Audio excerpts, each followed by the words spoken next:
Hello મિત્રો, કાલે મેં વિડીયો મૂકેલો ફોરેન જોબ વિશે. એમાં હું તમને એ સમજાવવા માંગુ છું કે તમે કોઈ વિદેશમાં ગયા તો મને કોઈ વાંધો નથી, પણ વિદેશમાં જે લોકો મજા કરે છે એમને અમને કોઈ વાંધો નથી. પણ હું તમને એ સમજાવવા માંગુ છું કે ભાઈ, રોટલી ઉડીને ક્યાંય નહીં આવે. ગમે તે ક્ષેત્રમાં જાઓ, મહેનત કરવી પડશે. તો મારો પહેલો પ્રશ્ન એ છે કે ભાઈ, રોટલી ઉડીને નહીં આવે. હવે ખેતીમાં હું ખેતી કરું છું, હું M.Com DCS કરેલ છું, પણ બધી જગ્યાએ મેં જોબ કરેલી છે, બિઝનેસ કરેલો છે. પણ જે ખેતીમાં ફ્રીડમ છે એવી જોબમાં ફ્રીડમ નથી, એવી વિદેશમાં ફ્રીડમ નથી. એના માટે હું સમજાવું છું કે તમે હાલો ચલો કોઈ અમેરિકામાં હો કે તમારો જોબનો સમય સવારે 10 વાગે છે, તો તમારે ત્યાં 10:15 વાગે જાઓ તેમ ન ચાલે, બરોબર છે? એટલે તમે જે જોબનો ટાઈમ છે તે જોબના ટાઈમ પહેલાં તમારે 15-20 મિનિટ પહોંચવું પડે. અને તમે 2-3 દિવસ જોબમાં ન જાઓ તો તમને છૂટા પણ કરી નાખે, જોબમાંથી કાઢી પણ મૂકે છે. અને બીજું એ કહેવા માગું છું કે ભાઈ, વિદેશમાં તમે અહીંથી ખર્ચો કરીને ગયા હોય છે, 40-50 લાખનો તો ખર્ચો થાય છે. અમુક કંપનીના ખર્ચે ગયા હોય અને કોઈને વાંધો નથી, પણ અહીં તમે વિદેશમાં નોકરી કરવા જાઓ છો તો તમે સીધી આવક જ બતાવો છો. ભાઈ, અમે મારો પગાર 2,40,000, 50,000 મારો પગાર એટલો. તો એમ મારે એ કહેવાનું છે કે તમે અહીંયા સેવિંગ શું કરો છો એ બધાને કહો કે ભાઈ મને $500 વધે કે $800 વધે, એ બધાને સમજાવો. એમ મારો કહેવાનો મતલબ એ છે કે ભાઈ, તમે વિદેશમાં ચાલો માની લો કે કોઈ પણ વ્યક્તિનો પગાર $3,000 છે, તો એ $3,000 થોડોક સેવિંગ થતો હોય. એટલે તમારી ઇન્કમ ચાલો 2,40,000, 50,000 છે, અમે માનીએ છીએ, અમે ખુશ છીએ, અમને કાંઈ વાંધો નથી તમે વિદેશ ગયા છો. પણ જે લોકો કાબેલિયત પ્રમાણે વિદેશ નથી જતા, ગાડરીયો પ્રવાસ છે, એક ઘેટું કૂવામાં પડે તો બધા ઘેટા કૂવામાં પડે છે, એ રીતે વિદેશ ન જાઓ. જો તમે એજ્યુકેટેડ છો, ભણેલા ગણેલા છો અને વિદેશ જાઓ તો અમને કોઈ વાંધો નથી. પણ અમુક લોકો શું છે કે ધીસનો સ્પેલિંગ ન આવડતો એવા વિદેશ વયા જાય છે, પછી ત્યાં મજૂરી કરે છે. જેમ બહારના લોકો અહીંયા આપણે ગુજરાતમાં મજૂરી કરવા આવે છે, એ મજૂરીનું શરણ લઈએ છે, પછી કેવો વિદેશમાં કાંઈ નથી. પણ તમે સમજાવો વગરના વિદેશ ચાલ્યા ગયા છો એટલે એવું થાય છે. મારે તમને એ સમજાવવું છે કે ભાઈ, તમે $3,000 કમાવો છો તો એમાંથી તમને બચે કેટલા, સેવિંગ કેટલી કરો છો.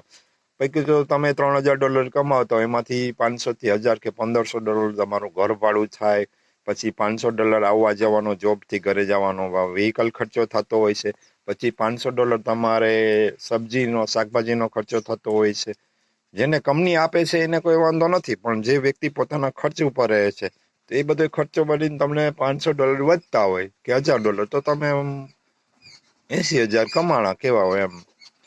અને વિદેશમાં તમે 2-3 દિવસ જોબ ન જાઓ તો તમારી જોબ બદલી જાય છે. અમે ખેતીમાં શું છે કે તમે 2-3 દિવસ ખેતરે ન જાઓ તો ફ્રીડમ છે. અહીંયા મેં જોબ કરેલી છે, મને એમ નથી થતું કે જોબ મેં નથી કરેલી, પણ અહીંયા ફ્રીડમ છે. જે ફ્રીડમ છે, આપણે કામ કરવા જઈએ છીએ તો અહીંયા કોઈ ખેતીમાં 2-3 દિવસ કોઈ આપણે ઘરે મહેમાન આવી ગયા તો આપણે મહેમાન પાસે બેસીએ, સમય વિતાવીએ છીએ, એ સમય ત્યાં ફ્રીડમ નથી.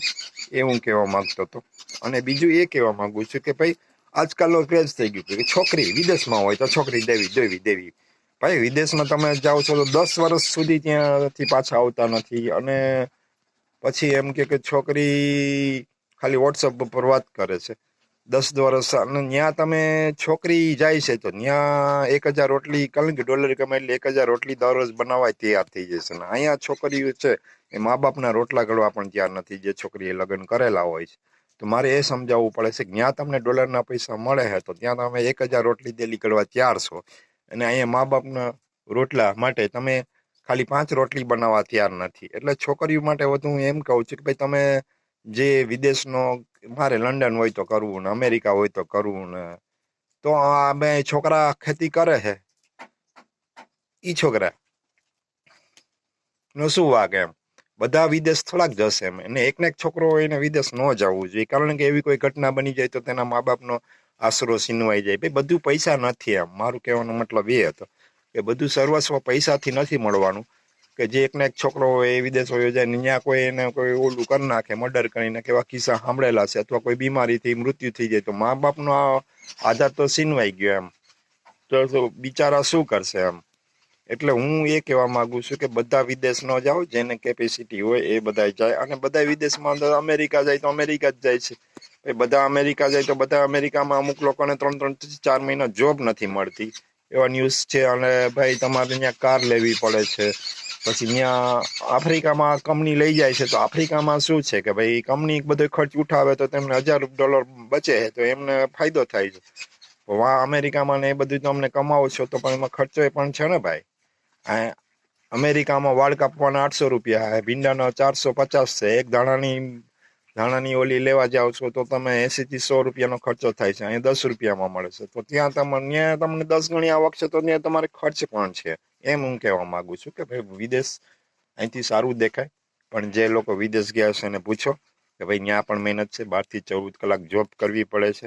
એટલે વિદેશનો મોહ બધાએ ન જવું જોઈએ જેની પાસે જમીન નથી. અહીંયા 40-50 વીઘા જમીન હોય તો તમે ખાલી ઉધડું દો ને માથે દેખરેખ રાખો, ભાગ્યું દો, તો તમે પણ એમાં સુખ લઈ. બધો પૈસો સુખ આપતો નથી એમ. એટલે ઘણી વખત શું હોય છે કે એકને એક છોકરો ગુજરી જાય ને પછી એના પપ્પા ગુજરી જાય છે, અને પછી એનું દફન વિધિમાં નથી આવી શકતો, પછી એના ભાઈઓના લગ્નમાં નથી આવી શકતો, તો પૈસા એ બધું સુખ નથી. મારો કહેવાનો મતલબ છે વિદેશ જાઓ ભાઈ, જેને કાંઈ નથી તે વિદેશ જાઓ ને કમાઓ, અમને તો કાંઈ વાંધો નથી. પણ જે લોકો અહીંયા 40-50-60 વીઘા જમીન છે, પછી જે લોકોના મા બાપનો એકને એક દીકરો છે, ત્યાં એવું કોઈ મર્ડર કરી નાખે, કોઈ એવું કરી નાખે, તો એના મા બાપનું શું એમ. મારું કહેવાનો મતલબ એ છે કે ભાઈ બધા ગાડડીઓ પ્રવાહિત થઈને વિદેશમાં જાઓમાં. જે લોકો વિદેશ ગયા છે, 2-2 છોકરા છે, એમાં એક છોકરો અહીંયા રહે, એક વિદેશ જાય, તો એ સારું છે. અને જે વિદેશમાં કમાય તો અમને ક્યાં અમારે ખીચામાં પૈસા આવવાના છે અમે એનો વિરોધ કરીએ? અમે કઈ વિરોધ નથી કરતા, પણ વિદેશનો જે ટ્રેન્ડ છે અત્યારે છોકરીઓને કોઈ પણ માગા નાખો એટલે સીધો કે ભાઈ વિદેશ હોય તો દેવી, અમેરિકા હોય તો દેવી. અમેરિકા જાઓ છો તો 10 વર્ષ સુધી તમે તમારા માતા પિતા ત્યાં જતા નથી, ત્યાં કોઈ વાદ વિવાદ થતો નથી, અને અહીંયા તમારે ફ્રીડમ રહેવું છે. પછી તમારા છોકરા તમને વૃદ્ધ થશો, તમારા છોકરા વિદેશ વહી જશે, તમને ત્યારે ખબર પડશે કે ઓહો મારા છોકરા વિદેશ વહી ગયા, પણ મને પૈસા મળે છે, પણ મને જે હોસ્પિટલની સેવા છે અહીંયા ઘણી જગ્યાએ વૃદ્ધ મા બાપ જોયા છે, એના છોકરા વિદેશ વયા ગયા છે, એને કોઈ સાચવવા વાળું પણ નથી. એટલે ભાઈ વિદેશ જાઓ, અમને કાંઈ વાંધો નથી. મારો વિડીયો ગમ્યો હોય તો લાઈક કોમેન્ટ કરજો, પણ વિદેશમાં મહેનત છે એ મારું કહેવાનો આશય છે.